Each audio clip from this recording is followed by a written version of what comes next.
He claims to be saving the world, yet reaches his greedy hands toward a young nun. This is simply what the priest does every night. But what he does not know is that this girl is not someone who can be pushed around. The priest's hand is stabbed by the girl, and he storms away in anger under the eyes of many nuns. But because of this, she is cruelly whipped and forced to repent for her so-called sins before faith. At this moment, the furious priest walks over and directly snatches the cross from the girl's neck. This was left to Moll by her mother before she died. So how could she hand it over to such a shameless man?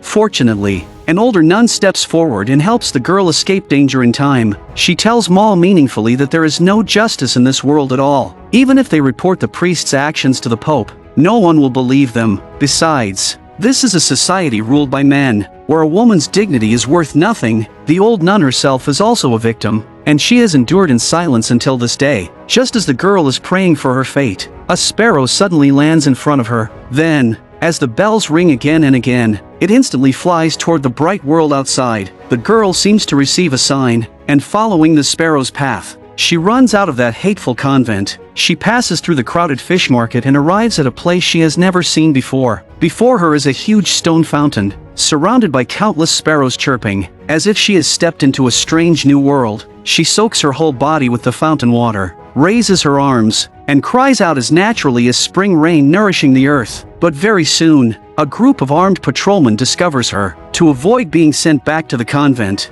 she pretends to be mad and refuses to give them an address. Everyone believes she is a homeless madwoman, so they decisively arrest the girl. After Moll makes a scene, she is taken to a house in the suburbs filled with sleeping rolls. This place offers help to lost young women, but there is one unexpected condition: every girl who comes here must be physically untouched. Fortunately, after the doctor's examination, the protection of Moll's maidenhood has not been broken, so she receives help from a kind noblewoman and is adopted into the lady's home. At first, the girl's life is happy. Following the lady's guidance, she learns dance, music, and the charity expected of a young girl. On Christmas Day, Moll carries bread in a bamboo basket to give alms to some poor people on the street. But it seems the poorer and humbler people are, the easier it is for them to trample on the help others give. Go take your pleasure at some else's expense. Then Moll distributes bread to many starving people, until a man in the darkness asks for water. She cannot see his face clearly, but still cannot help pouring him a cup. Unexpectedly, someone beside her stops her and tells her the man has smallpox, and that she must stay away to avoid infection. Even the woman nearby tells her to show mercy only to those who still have hope. But when the girl finally sees his face clearly, she feels that some people need help even more. Soon, everyone knows that Moll gave charity to a smallpox patient, especially the lady's two daughters, who already hold prejudice against Moll, and now sees the chance to humiliate her. But when the two turn around, they discover their mother standing behind them. Without realizing it, Moll seems to have become the least welcome person in this family. Perhaps she has taken something that never belonged to her in the first place: a mother's love for her two children. At the dinner party that night, the lady invites many nobles to her home as guests. One gentleman jokingly asks Moll what plans she has for the future. She only wants to become a charitable nun.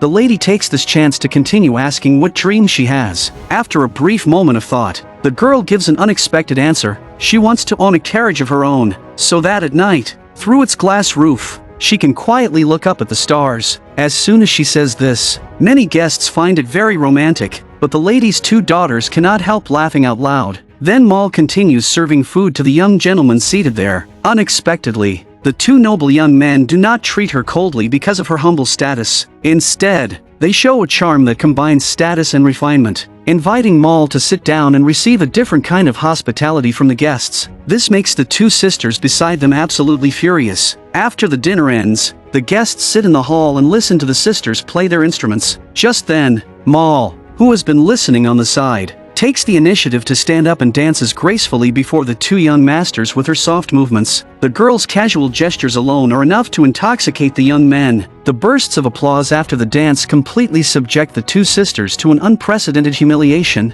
After that, Moll falls ill from indigestion. At first, she thinks the two sisters have poisoned her, but fate plays an enormous joke on her. With a sharp scream, the girl quickly runs downstairs to see what has happened. Incredibly, the Duke says his conscience has transformed the family. The two sisters, in order to raise money for the poor, sold their bodies and went to a dangerous den, paying the price of charity with their virtue. It is unbelievably foolish, but because of this, Moll feels deeply guilty, and she has no choice but to leave. So through the housekeeper's introduction, the girl goes late at night to a place called the House of Young Women. The owner is a noblewoman connected to the powerful, but when the two arrive there, the person who greets her is a black gentleman. After hearing the situation from the housekeeper, he even gives some payment, though the real circumstances are unclear. Moll follows the black man's steps into this elegant and luxurious place, even beginning to imagine that this will be her future home. Only when she walks into a crowded area does the inexperienced girl still fail to realize that one foot has already stepped into hell. Then the black gentleman reports the situation to a voluptuous woman. It turns out this woman is the madam of the place. After carefully looking the girl over, she decides to have her start as a servant first. The maid unexpectedly discovers a man and a woman lying in the stable fighting each other, leaving her instantly at a loss. At this critical moment, the madam's shouting comes from far away. Clearly, the madam is looking for her assistant Hybel, but if the scandal between the two is exposed, Hybel will surely come to a terrible end. Seeing the madam getting closer, the maid suddenly has an idea and takes the initiative to greet her, lying that the black man is working in the kitchen, but the girl's unexplained appearance in the stable makes the already suspicious madam think she is secretly having an affair with Hybel.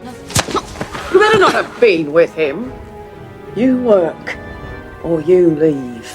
The girl is horribly humiliated by the madam, but because she hides the truth, Hybel and his lover are spared a beating. The man is deeply grateful to her for saving his life. That night, while Moll is helping the madam change clothes, the madam's attitude changes completely. Seeing that the new maid is pretty and still untouched, she instantly gets the idea of using her as a money-making tool. So she kindly tells Moll that if she wants to stand in a man's world, she must possess something unique of her own. Man's nothing but a bull, beast of lust. God's not made a man fit to be woven up with yet. Prop them up, and a man will be able to raise his eyes to your face.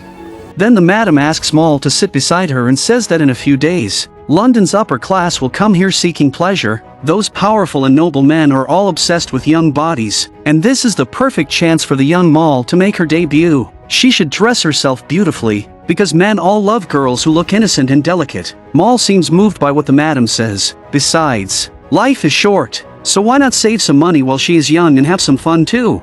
So the girl silently accepts the madam's demand, but when she leaves the mistress's room, she is called over by the black man who has been waiting for her. The man tells the maid that the madam is a cruel and vicious woman. He once shared her bed as well, but for some unknown mistake, the madam suddenly ignored him. She neither allows him close to her body nor lets him leave, and he has a mark on his body from prison. So Hybel, who was once a thief, would find it hard to live normally if he left the sheltering pleasure house, so he kindly warns Moll to leave this den of danger quickly and not bury her precious youth here. But by now, the woman has already made up her mind. Just as the madam said, only by having money can she truly gain happiness for herself. For now, Hybel's warning is useless. Sure enough, a few days later, large numbers of nobles enter the pleasure house one after another. Moll successfully rises from maid to the top attraction. She never thinks of this as something filthy, nor as dirty business from a red light district, but as making friends with well-qualified gentlemen, or choosing a noble and wealthy husband who suits her. Then the madam carefully introduces the girl's qualities: an untouched body, a genuine young maiden, still in bloom and waiting for gentlemen to discover. As the madam takes Moll's hand and displays her figure to everyone present, someone begins bidding impatiently. Everyone is eager to try, wanting to win the girl's first night, and the room becomes unusually lively. At this moment, kind-hearted Hybel comes to the girl's side, wanting to persuade her one last time, but Moll rejects him outright. As the nobles keep raising their offers, the price soon reaches 70 gold coins. This is an astronomical number the girls have never experienced before, but suddenly, someone in the crowd calls out a price of 100 gold coins. The madam is deeply tempted by this enormous fortune and agrees to the deal without hesitation, but no one expects that the man who offers the highest price is actually an old man over 70. This makes Moll before him feel like she would rather die. After the auction ends, the old man calmly places the money in the madam's hand and waits only for the girl to arrive on time.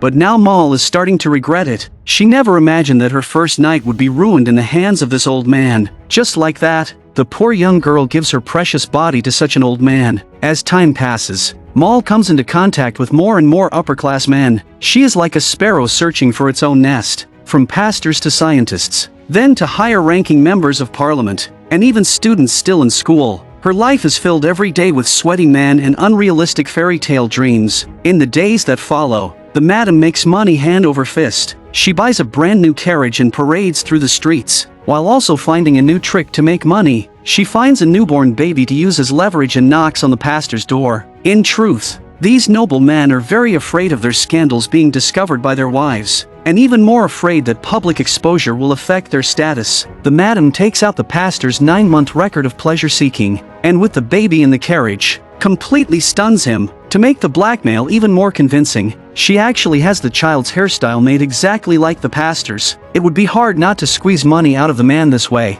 so they go around deceiving people, and the trick works every time. And since the child belongs to a pastry maker, it does not matter anyway. In the blink of an eye, half a year passes. Moll goes from the top girl here to someone no one cares about. Every night she gets drunk like a sailor, as if life has played with her once again. But then this man appears. He is a strange anatomical artist who ignores the young and beautiful girls and quietly becomes fascinated with Moll in the corner. Of course, Moll's price is also the cheapest here. Then the man takes Moll back to his home. The place is dirty and messy, and the moment she arrives, Moll feels disgusted. But the man does not want pleasure. He only wants to find a nude model to satisfy his painting. Hearing this, the woman angrily wants to leave, believing this is an insult to a professional prostitute. But the man quickly stops her and gently persuades her, saying he will buy a bottle of whiskey to ease the awkwardness between them. Facing the man's sincere attitude, Moll has no choice but to agree. But after the artist leaves, the bored woman begins wandering around the room with nothing to do,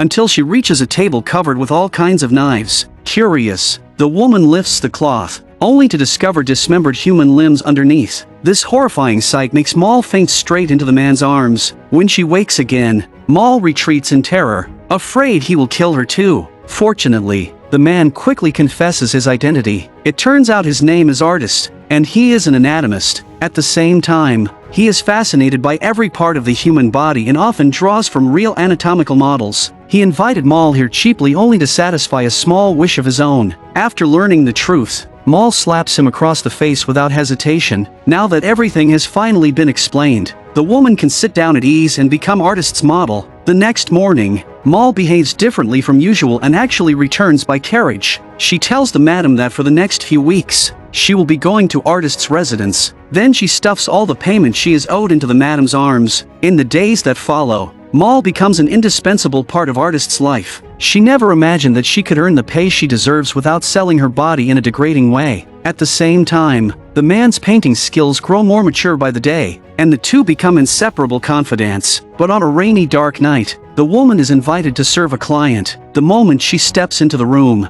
a group of men holding clubs rush out and beat her violently. It turns out the root of all this is that she and the madam once used a newborn baby to blackmail a powerful pastor. Late at night, the woman barely manages to knock on Artist's door. At this moment, she is covered in blood, but fortunately, she is still barely alive. Then the man calls over a doctor friend, who carefully treats Moll's wounds and kindly reminds his friend as well. Careful, Jonathan. This is no stray kitten. You don't know what kind of person you're letting in your house. Strangely, I find the mystery intriguing.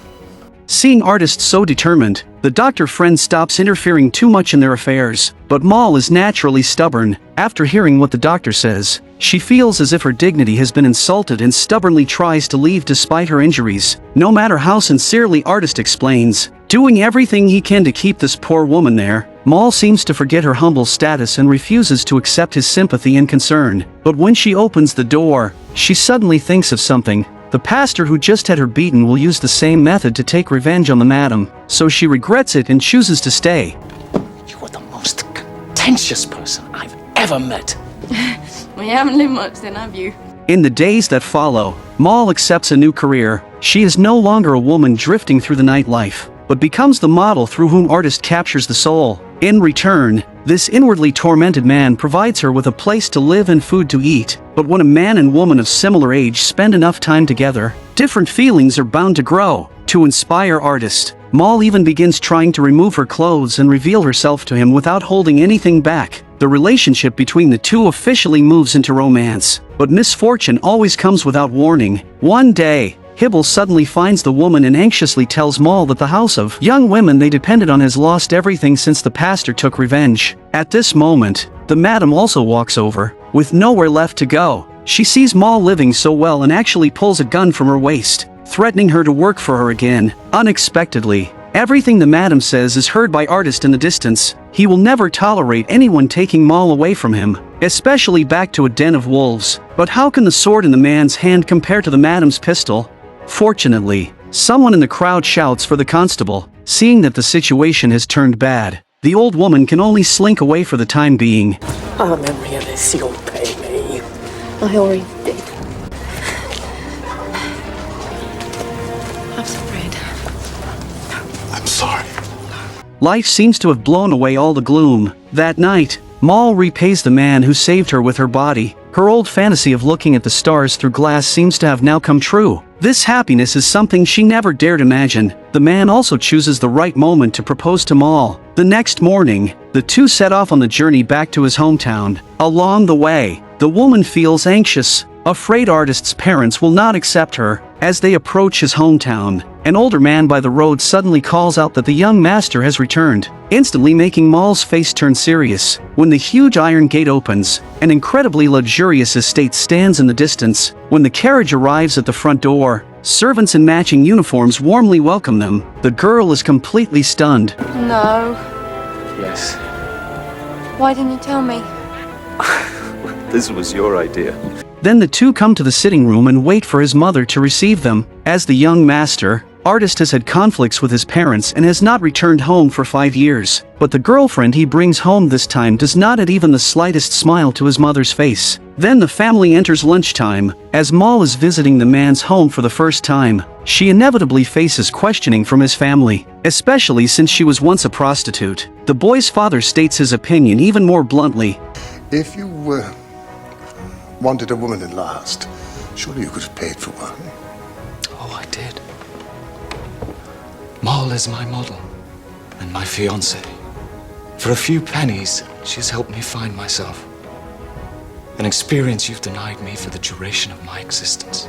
The atmosphere instantly grows heavy, and Moll becomes deeply downcast. At the same time, the old lady begins wearing a fake smile, trying to use her great wealth to make the poor girl leave her son. She says Moll can name any condition, and even wants to give her 10,000 gold coins in one breath. This is an astronomical number beyond ordinary imagination, but the girl remains silent. With no other choice, the old lady takes out a precious jewel, enough to let several generations enjoy wealth and glory. The girl holds it in her hand. All her life, she has longed for luxurious jewels. She has also naively imagined being accepted by her boyfriend's family, which would be the proudest thing in her life. But no matter what method they use, nothing will separate the two of them unless Artist says it himself. Buying her off is useless. Seeing there is no way forward, the old lady's husband steps forward. If soft tactics do not work, then hard ones will. Artist says something very realistic. Great money does not a great human make. Then his father makes it clear, if he dares marry this prostitute,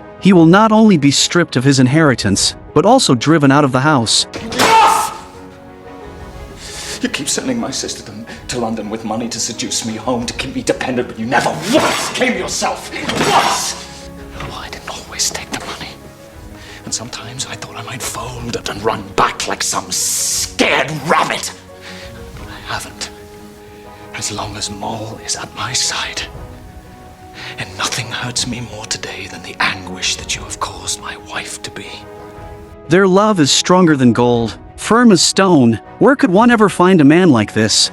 This time, Artist leaves home once again, and he will never be able to return in this life. In the blink of an eye, half a year passes. The two live together in deep love, and his wife's belly slowly begins to swell. Perhaps this is the happiest moment of Moll's life, and the most beautiful accident she will ever know. After all the pain she has endured, she has met a man who loves her like this. But fate always loves tormenting kind people. One day, Artist is making a cradle for the baby about to be born, and Moll says she loves it when she sees it. Unexpectedly, several blisters have appeared on the back of her husband's hand, and there are also some on his face. Moll quickly brings a doctor. Unfortunately, Artist has smallpox, a common epidemic disease, and there is no cure at all. The doctor advises his pregnant wife to isolate herself. But how can she simply watch her husband suffer?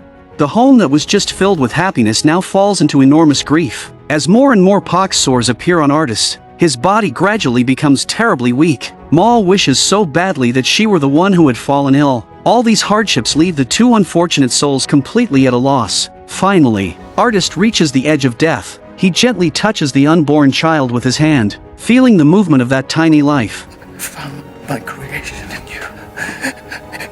It's life. I love you so much.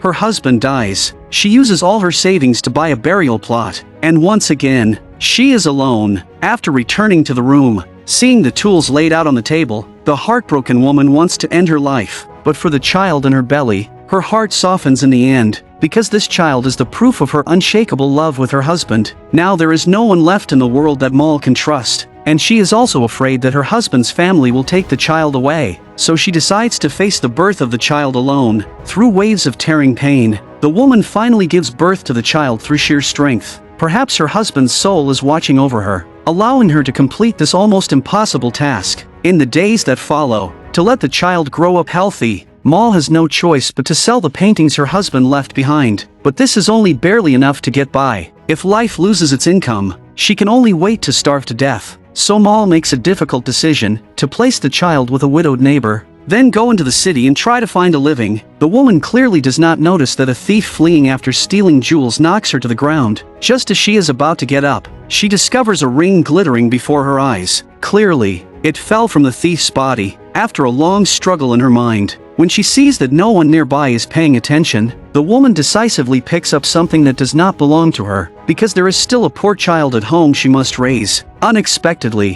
when someone on the street shouts, her actions are discovered. A crowd surges over and treats her as the thief who escaped from the jewelry shop. More and more people gather in the street, and unlucky Moll cannot clear her name no matter how much she explains. At this critical moment, a noble lady suddenly appears from the crowd. She is Moll's former madam. Since Moll left the house of young women and turned respectable, they have only met once in 3 years, and neither expected to meet again in this way. Also beside the madam is her kind-hearted assistant Hybel. To help Moll escape trouble, the madam secretly takes the ring from her hand, then uses her noble air to deny to the crowd that Moll is a thief. My girl may be stupid, but she's innocent. And when you accuse her, you accuse me. I have a lawyer who'll sue you out of house and home. But I have a generous nature. £50 will repair this slander.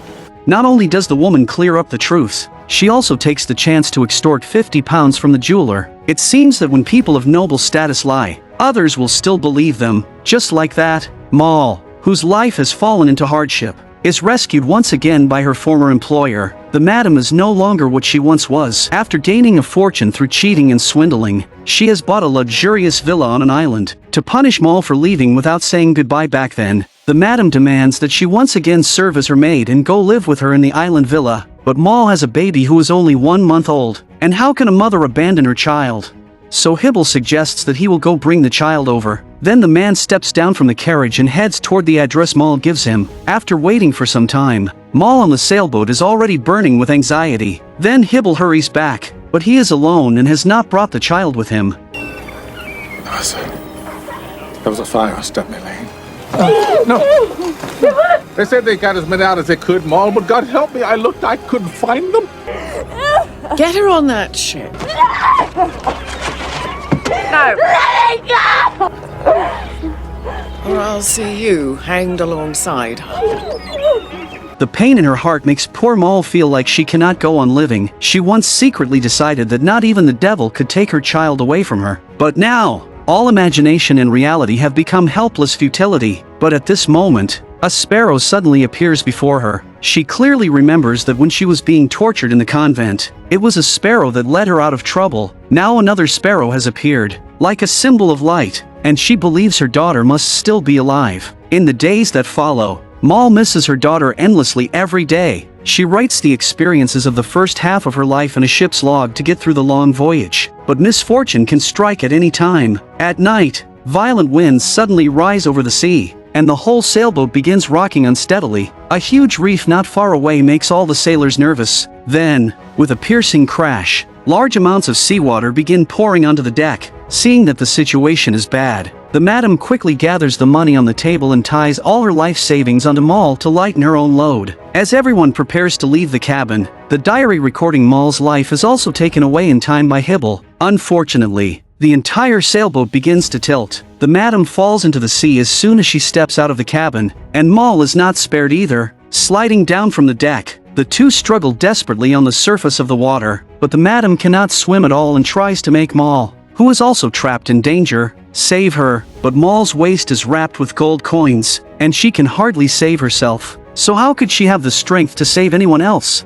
In despair, the madam tries to drag Moll down with her before she dies. Fortunately, the woman breaks free in time, and the madam slowly sinks to the bottom of the sea. Hybel, who is a better swimmer, wants to help Moll escape danger, but when he raises his head again, the woman has also disappeared into the huge waves. In the blink of an eye, 9 years pass. A ragged little girl is being abused by nuns, who even pour clean water over her body to remove the dirt from her face. Clearly, the girl has been treated inhumanely, but her personality is unruly, and even in adversity, she still fights back against those who hurt her. Just as the nun is about to punish her, Hybel stops her in time. After 9 years, he has finally found Moll's child. Looking at the girl so thin that she is all skin and bones, only heaven knows what she has endured. Then Hybel changes her into new clothes, takes out a thick notebook, and begins telling the girl her mother's story. As time passes, Hybel and the girl come aboard a sailboat. They are going to the luxurious villa on the island, the one the madam once bought for a fortune, but good is rewarded and evil is punished. That old woman has sunk forever into the sea and will never enjoy the rest of her life. The two set off on their journey. After a month at sea, they finally arrive at the peaceful island. The scenery here is pleasant and the air is fresh, and Hybel has hired many servants. After escaping the madam's grip, he has completely reached the peak of life. When he finishes reading the diary, the girl bitterly hates her mother for abandoning her back then. Although Hybel explains her mother's helplessness, the girl still refuses to forgive her and runs outside in distress until she falls to the ground. Then she throws away the cross necklace her mother left behind. But at the critical moment, Moll actually appears before her. It turns out the woman did not die in that shipwreck and has been living on the island left behind by the madam. Her only hope has been to find a way to locate her biological daughter, but the girl does not accept her mother. I swore that terrible fate would not befall my baby, but I failed you. Deepest fear that my own flesh and blood might reject me. We have enough to send you anywhere in the world. The choice is yours, Flora. Do with the truth as you will.